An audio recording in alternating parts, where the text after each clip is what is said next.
Ghostbusters, spook sleuths, demonologists. They go by a lot of different titles. My guests are nationally known Warrens, Ed and Lorraine Warren, investigating paranormal occurrences. Would that be a proper description of it? Ghosts. Just say it. Ghosts and just about every form. Lisa Separack is here to help. To see if they could see the ghosts, Ruth. And they take photographs and they'll get pictures of ghosts with them. Glasses will fly across the room, dishes will go off the tables. That's a very haunted place, the Carousel Gardens.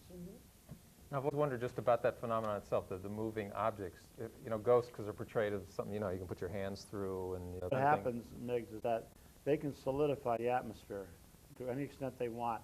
For instance, the White Lady of Union Graveyard, which has been seen hundreds of times by many people in Trumbull.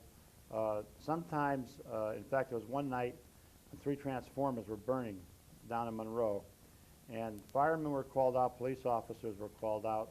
They went out there, and one of the young firemen and a cop were in a truck together, and they were looking for a place to put up the horses when the cop yelled, "Stop the truck, stop the truck." He looked up, and there was a woman all in white, and they hit her, and she went over the hood and came back down over.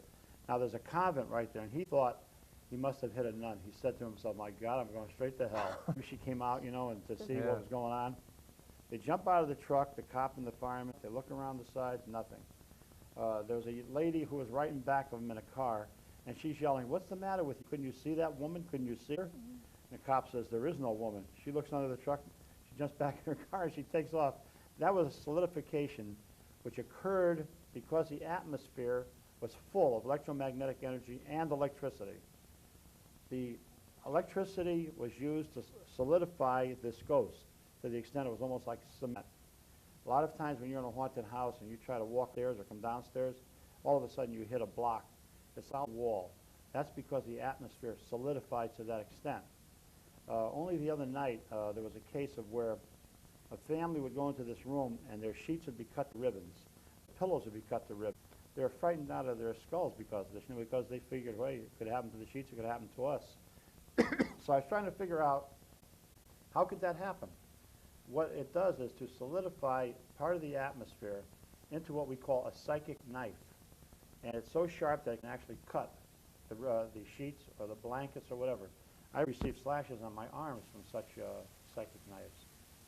This home that Ed is referring to, it's a case that we have been involved in over a period of the last 8 weeks, I'm sorry.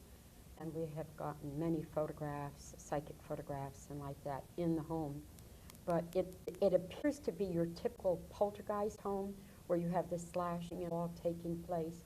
But in reality, it really is not. There is so much involved with the case that it is far more, it leans more towards the diabolical than it does really towards poltergeist phenomena. But again, and I should have a chance to bring it up, it all started through the use of a Ouija board. Oh, yeah, I remember in this article you say, beware, don't use Ouija boards. I mean, Never. stay away. It's not the Ouija board, it's the communication that you're doing with the Ouija board. You are in essence saying, I want to communicate with spirits. You don't know what kind of spirits are coming in, about 7 out of 10 cases into the New England Society for Psychic Research is because of the Ouija board. And do you know where the Ouija board is manufactured? Tell me where the Ouija board is manufactured. I read it and I forgot, sorry. Well, Parker Brothers, right? But Salem, Massachusetts. Oh, great. Yeah. But they continually used it. A mother and two sisters and a mother. One of the sisters was married, and they continually used the Ouija board over a period of time. But it doesn't matter if it's continuous use or if it's just something that just happens. Now, no, I haven't, but when you call these spirits in through using this board, that's an open invitation. how do you ever get rid of them? That's the hard part. That's the hard part. That's the very hardest part, is to get rid of them. You can invite them in. It's the easiest thing in the world. We could take this table right here, take an upside down glass, take a magic marker, write letters and numbers on there, and communicate. Foolish. That would really We're be. seeing some of the results of people who have delved into Ouija board sessions. One young girl, 13 years old, always stands out in my mind. She was communicating with her 10-year-old cousin. They lived in Oxford. And one night they got a spirit on the board that said it was an 18-year-old boy that had been killed by the police in a rape attempt. That was a lie. It was what we refer to as an incubus. An incubus is a spirit that's inhuman, diabolical, has never walked the earth. But it attacks the female physically and sexually. You can, for a moment, and I know you can't, imagine a monster entering your home, eating you physically, raping you, sodomizing you for hours. You have a slight idea of an incubus attack. And that's what this girl was dealing with. If you're really a spirit, prove it. She wanted physical proof. Put out a light. Move something. Show yourself. I will not come now, but I will later. That was the message. It was waiting for psychic hours, nights. 9 to 6 is when you have most of your hauntings. Midnight is called the witch's hour. 3 o'clock is called the devil's hour. Why, Miggs? Because anything that brings you insults the Trinity. Oh, yeah. See, we go into the area of demonology Yeah. here. Now- Okay, so this girl wanted, so she goes to bed. The father goes off to work. The mother's working in the kitchen on the night shift. All of a sudden, she hears screams coming from the bedroom. She runs into the bedroom, thrashing about, yelling her head off. That something has gotten into bed with her, and it's hurting her with its hands. Said, no more Ouija boards, no more talk about spirits and ghosts. You've had a nightmare. Well, in a way, the mother was right. She did a nightmare. Nightmare is an old medieval word. It means night devil. And that girl had a devil in her room that night. The mother starts back, lie down for the girl to go back. The girl is screaming again. She runs in this time. Now she feels cold. That's like there's a terrible stench of something dead, something rotting. Now she's frightened. She said that she could feel tremendous evil in that room. She takes the girl, brings her into her bedroom, and calls the father to come right home from work. But before the father comes home from work, there's a sensation like an animal, a dog or something, running around the room, jumping off the bed. The Bible is being read by the mother. The family Bible is. It's torn out of her hands, it hit the wall, hits like a bunch of confetti. You can't believe that, and you can't believe that, and most of your viewers can't believe it. But we have the proof, we have the film, we have the recordings, we have eyewitness. You know, when people say, well, you know, it's all in their mind. Do you think that Lorraine and I, with all of our experience of 50 years, could go into a court of law today in the United States and prove that ghosts could drive somebody out of the house? You think we could? All right. Yeah. Okay. You've been reading about it. But you know what amazes me? People will contact us. In fact, I have not been contacted, and people say, you know, there are things going on in my home, and all this phenomenon has occurred, and we would love you to come and investigate, and we realize we have to put this house on the market. We have to sell it. They don't realize that just as soon as they bring us in, that they have to let it be known to at least the realtor, but they don't have to tell a buyer unless the buyer asks. You should ask, always ask. Always ask. But I didn't come to the conclusion of the Ouija board. Oh, yes, that's right. This is the most horrific part of that. The girl, for 3 days and 2 nights, continually being attacked. Once you call an incubus in, or a succubus is the male, physically. No wall high enough, no lock strong enough for the door. It'll come. It comes at its own leisure. This girl, 3 nights later, and I'll never forget her, she was a small 13-year-old. She had cuts, bruises, burns on her body. Where did they come from? These are all psychic wounds. The priest there, the father and mother, this type of thing. You know, all priests are not knowledgeable in the area of demonology. First, he was dumbfounded. He didn't know what to do. He's the one who called the priest. So now she's brought to my study. I'm talking to her where Lisa is. And suddenly the room gets ice cold. This is my study. Foul stench. The girl to go up on her toes, and she's screaming that it's coming for her. She can see it, I can't. But like a good fisherman, I know that even though I can't see what's at the end of the line, I know what she's looking at. She starts to go off. She goes up into the air. It's turned right out of herself. Teeth marks appear on her arm and legs with saliva on them. Now, this is not as you think. Right now, we have 3 cases in the United States here. Same thing is happening. In Sheffield, Connecticut, we had a case where we had 30 exorcisms on this woman. None of them worked. Her hair would be torn out of her head. House, jump into her car and try to go to the Lourdes shrine there. It's so hot that it would actually burn her hand, take her hand off hills. These things happen? They happen, yes. They are brought in by her evil spirits, which do exist. You know, a lot of people say to us, well, you're not very scientific. You don't have to be scientific when we see that table there, fly across the room and smash there on the wall, and we pick up the pieces. I don't have to be scientific when I see you only get punched in the face and knocks out your teeth and your nose. That's not scientific. It's a fact. It happened. And it happened by and something intangible. Well, I have to ask you about this is a question I was asked to ask you, it's sort of skeptic's question, but the Amityville, which you were involved in, I had read, or someone read, that this was someone perpetrated as a hoax because to get the, they were in Millions of bankruptcy or something, Sure. That is and they needed, totally untrue. they That is needed, totally untrue. to- We were in that Untrue. house.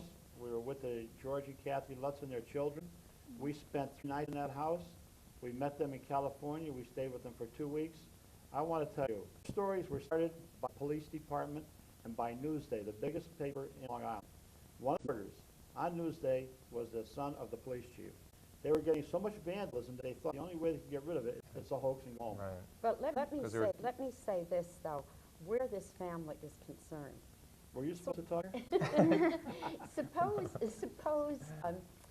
they were kind of programmed into believing that a book could be on this and they were going to be millionaires, which believe me, they are Never not. happened. In books out there. We're Believe driving me. a 4-year-old car. Believe me, you don't become a millionaire through, if you're I don't know if you're a published author, but believe me, you don't become a Once you millionaire become that way. millionaires, After this you show, I remind will me be. of one of them. He's like the producers there.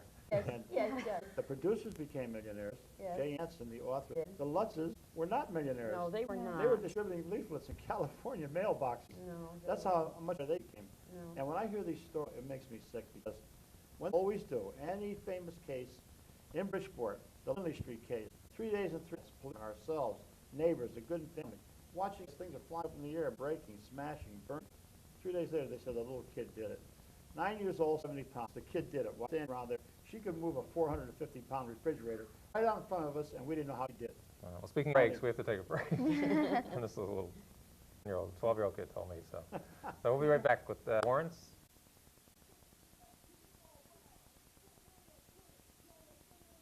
Welcome back.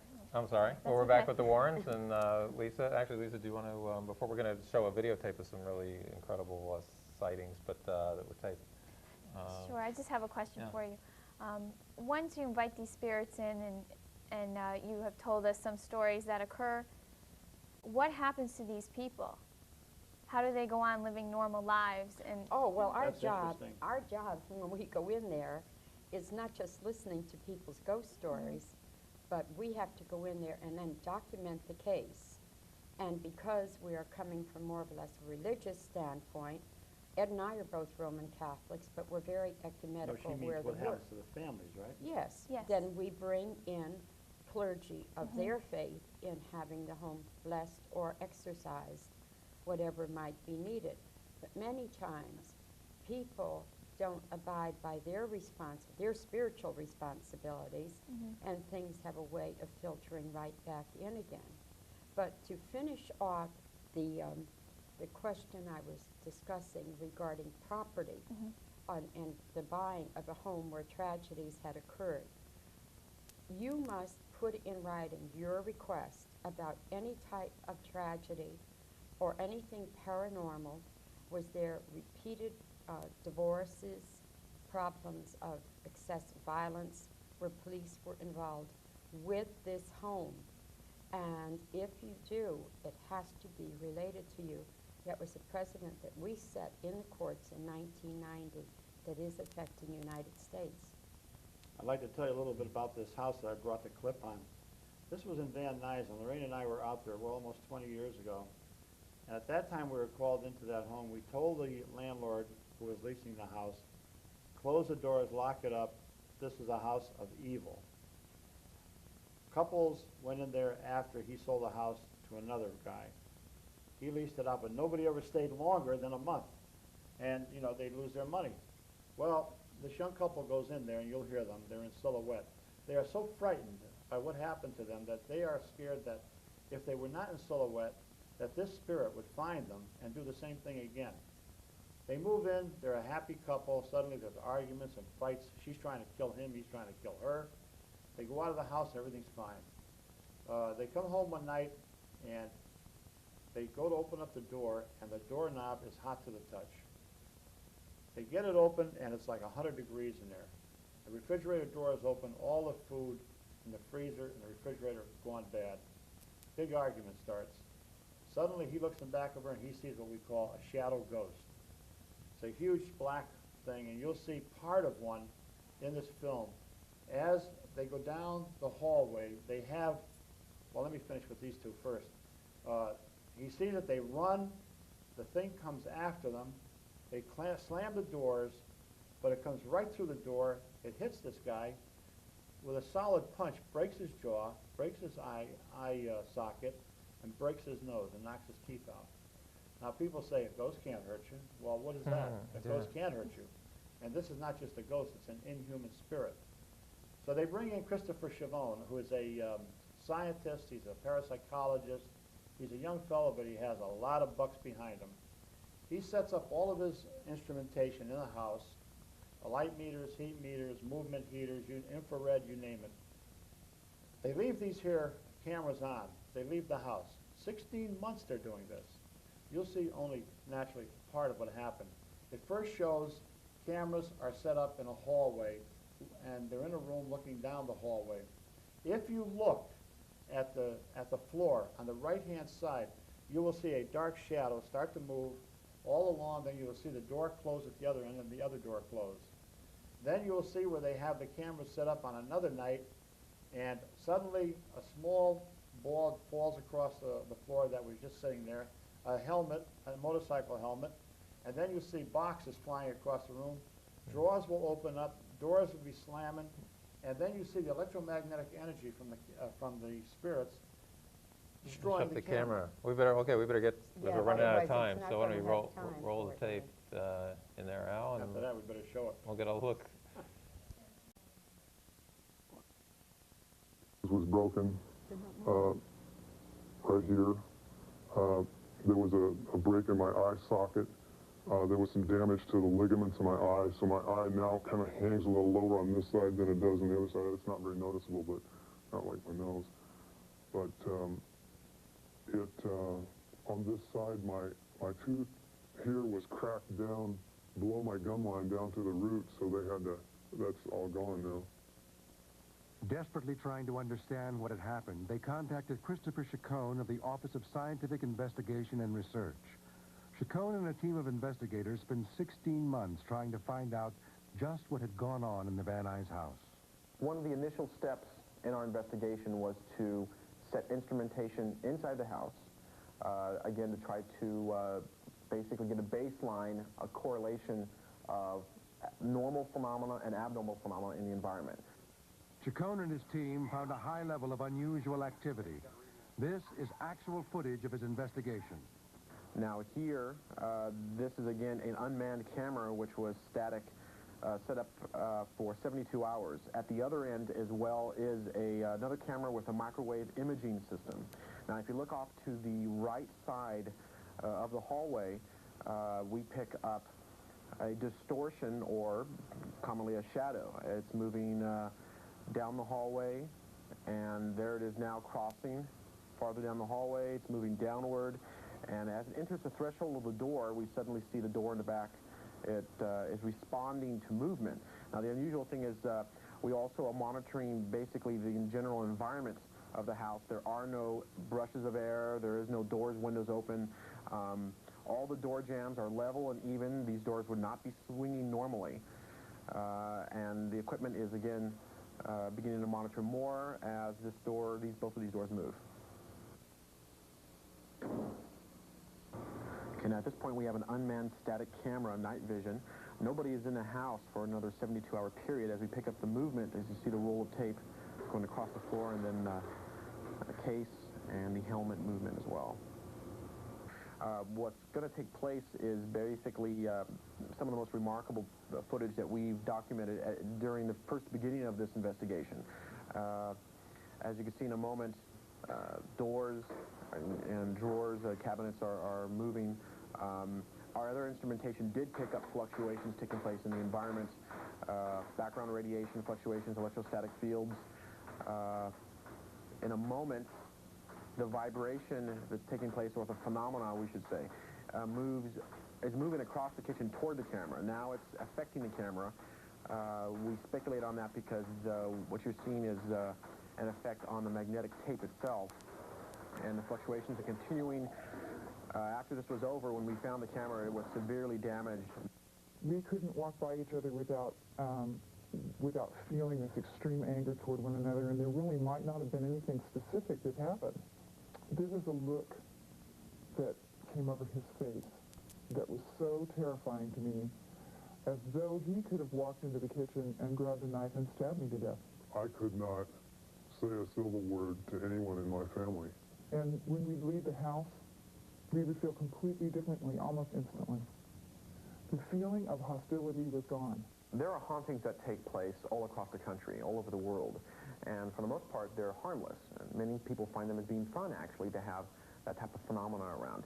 But when you have a situation which is hostile and which can actually cause harm to the occupants, my advice to them is very simple.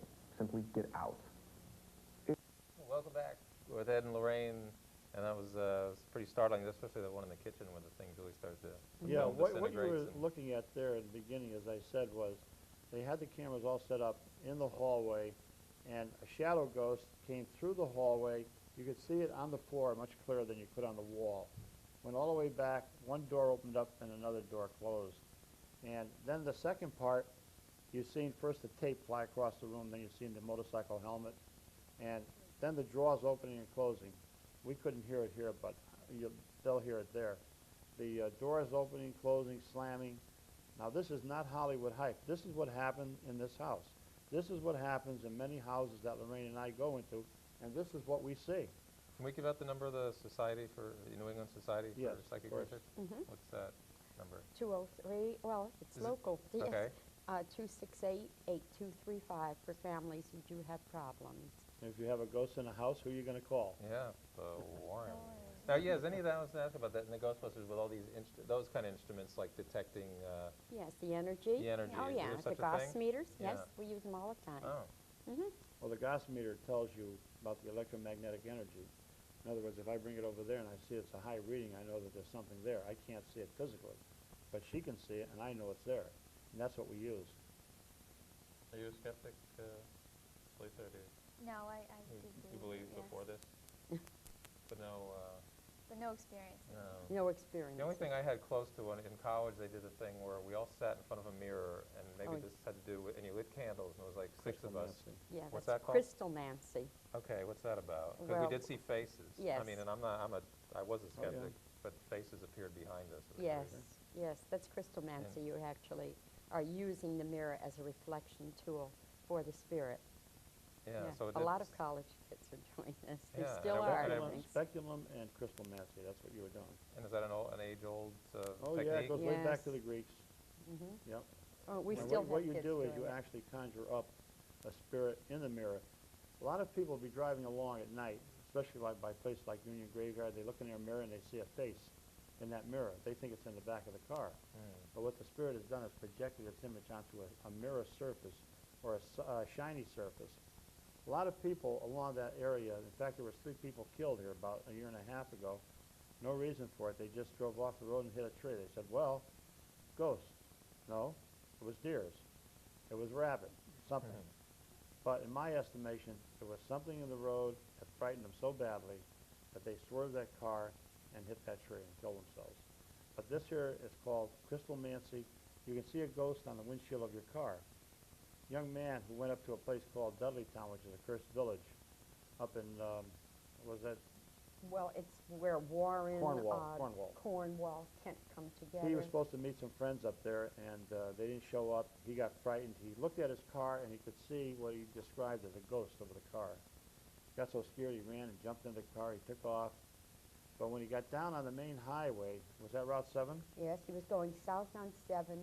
He made the turn right near New Milford, and all of a sudden this massive thing just came right up in front of him, right over the wheel Right of in his the car. car, on the inside of the car. He went to push it out of the way because he realized he couldn't see, and he went head-on into a car driven by a couple that were going home to Sharon, Connecticut. They were all seriously hurt, he the most serious. And when it was related in the Lifestar helicopter to the police officer who accompanied him to the hospital, he told the story just as I told it to you. And when the police related this to other police at headquarters, they said it was not the first time they had heard stories like this concerning Dudleytown. We don't advise people to go to Dudleytown. Okay, Stay away heard from it the her. Well, we're out of time, so we're not going to Dudleytown tonight, that's for sure. I want to thank Ed and Lorraine very much. That was a special treat, and this was, you know, they run the weekly. This is a past issue, but maybe it's definitely worth reading, and your books, of course, and call the New England Society for Psychic Research. Yes. Have any more questions and problems? Mhm. Thank you for your time. Oh, you were welcome. Thank you for Yeah. having us. We never got to show our ghost pictures. Yeah, well, we can show those as we go out, maybe. And I was going to ask you while we're showing these, you know, the credits, what the most frightened you ever were personally? I mean, you must get used to this after a while, but... What was You the most don't- frightened I ever was? Yeah. You don't get used When I to it. seen who my daughter was marrying. Oh, that is not true. He is so fond of our son-in-law. Oh, Tony, this is beautiful. Yeah. This is in Candlewood Lake, and a young lady had bought that property with her husband. She was digging. He took a picture because he had never seen her do physical work before. And this old lady appeared in that picture. She once lived there, and she had bought the property for her son, who was a doctor. He passed away. And this is a